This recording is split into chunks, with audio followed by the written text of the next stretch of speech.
Abandoned by my parents, homeless for a month. Now they want $2 million for raising me. Which one is cuter? Like for the dog and comment for the cat. It was the night before I left for university. A night that should have been filled with excitement, hope, and maybe a few bittersweet goodbyes. But instead, it became the moment that shattered my world. I stood there in the dimly lit hallway, my suitcase packed, heart pounding as my parents watched me with cold, emotionless eyes. There were no hugs, no, "we're proud of you," just an icy silence. Finally, my father broke it with words I never saw coming. "Don't bother calling us. This story isn't just about family ties. It's about abandonment, survival, success, and the ultimate betrayal. And the deeper you get into it, the more twisted it becomes. What would you do if the people who raised you returned, only to demand a fortune for the years they weren't even there? This is my story, and it's one you won't soon forget. Let's start from the beginning. I always thought that night would feel more like freedom. A chance to finally escape the suffocating atmosphere of my childhood home and chase my dreams. But instead, it felt more like being cast adrift into a sea of uncertainty. I was standing by the front door, a couple of bags at my feet, ready to head off to university, and my parents stood there emotionless. My father, the man who had once shown a glimmer of affection when I was younger, simply said, "Don't bother calling us." It wasn't the first time they'd been cold, but something about this moment felt more permanent. I hesitated, waiting for a punchline, or at least some final words of advice. Instead, my mother turned away and my father followed. No hugs, no good luck, nothing.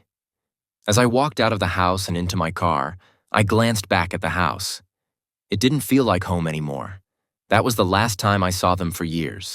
My first semester passed in a blur of late-night study sessions and caffeine-fueled cramming. I had settled into the rhythm of university life, made a few friends, and started to feel like I had a fresh start. But when Christmas break rolled around, something in me longed to return home, despite the cold farewell. Maybe they'd miss me, I thought. Maybe Christmas would thaw the icy barrier between us. I arrived home just in time for the holidays, hoping for a warm reception. But instead, I was greeted with the same frosty indifference. The house was bare, no decorations, no tree, and definitely no presents. It was as if Christmas didn't exist for them. My mother barely acknowledged me, and my father only asked how long I was planning to stay before promptly leaving the room. I left after dinner that night, my heart heavier than when I'd arrived. The end of the school year came sooner than I expected, and once again, I dialed my parents' number, expecting to hear their familiar voices. Instead, I was greeted by an automated message. "The number you have dialed is no longer in service." I blinked in confusion. Surely there must have been a mistake. I tried again. Same message. Panic began to settle in. I had no idea what had happened. Had they moved? Were they okay? I scrolled through my contacts and dialed my grandmother. She picked up on the first ring. "Grandma, do you know what happened to Mom and Dad?" I asked, my voice shaky with worry. There was a pause on the other end of the line before she sighed heavily. "They moved away, left no forwarding address. I'm not supposed to tell you this, but they didn't want to give you the new number until you finished university." My heart dropped. My parents had abandoned me, completely. And now I had nowhere to go. With no financial support and nowhere to turn, I had to sell everything I owned just to get by. My laptop, my furniture, even my clothes. Anything that wasn't absolutely necessary. I found myself sleeping in shelters, on benches, anywhere I could lay my head for the night.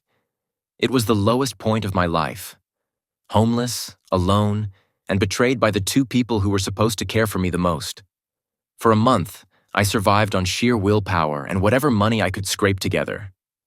I managed to limit my spending to less than 20% of whatever little income I made, saving every penny I could. Slowly but surely, I started to rebuild my life. And despite everything, I stayed in school. I graduated not with honors, but with a degree that I had fought for with everything I had. The years that followed were hard. I worked any job I could get my hands on, slowly climbing the corporate ladder in the software industry. My parents were a distant memory by then, but their abandonment had lit a fire in me. I was determined to succeed, not just for myself, but to prove that I didn't need them to make something of myself. After 25 years of struggles, setbacks, and relentless work, I finally made it. I became vice president of a major software company. I had built a life for myself that no one could take away. I was wealthy, successful, and most importantly, independent. I didn't need anyone's approval, not even my parents. Then 2 weeks ago, I saw her, my mother. I was walking into a high-end restaurant for a business dinner when I spotted her sitting at a table with my father. They looked older, worn out, but unmistakable. My heart stopped, but I managed to keep a stone-cold face as I walked by. Before I could exit, my mother caught my eye and called me over. They invited me to dinner the following week, saying they wanted to catch up. Against my better judgment, I agreed. I didn't know what I was hoping for. Maybe answers, maybe closure. What I got was something entirely different. When I arrived at the restaurant for dinner, my parents were already seated. I could tell they were nervous, but I kept my cool. After some awkward small talk, my father finally revealed the reason they had cut ties with me all those years ago. "We didn't think you'd make it," he said bluntly. "You chose your hobby of software instead of becoming an accountant, and we couldn't support that." I felt a rush of anger, but I swallowed it down. I smiled instead. "Well, that hobby made me a millionaire." They exchanged a glance, and I knew what was coming next. My father leaned in and said, "We're proud of you. And since we raised you and made you the man you are today, we think it's only fair that you give us $2 million as a thank you." I couldn't believe what I was hearing. After abandoning me, after leaving me homeless, they had the audacity to demand money? I sat back, stone-faced, as my mind raced. This wasn't about reconciliation or love. It was about greed. And in that moment, I knew. I owed them nothing. That dinner was the final chapter in my relationship with my parents. They had abandoned me when I needed them the most, and now they were only resurfacing because they saw dollar signs.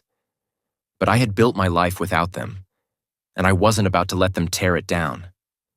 Sometimes, the people who are supposed to love you the most are the ones who will hurt you the deepest. But in the end, it's not about what they did. It's about what you choose to do next. And I chose to walk away.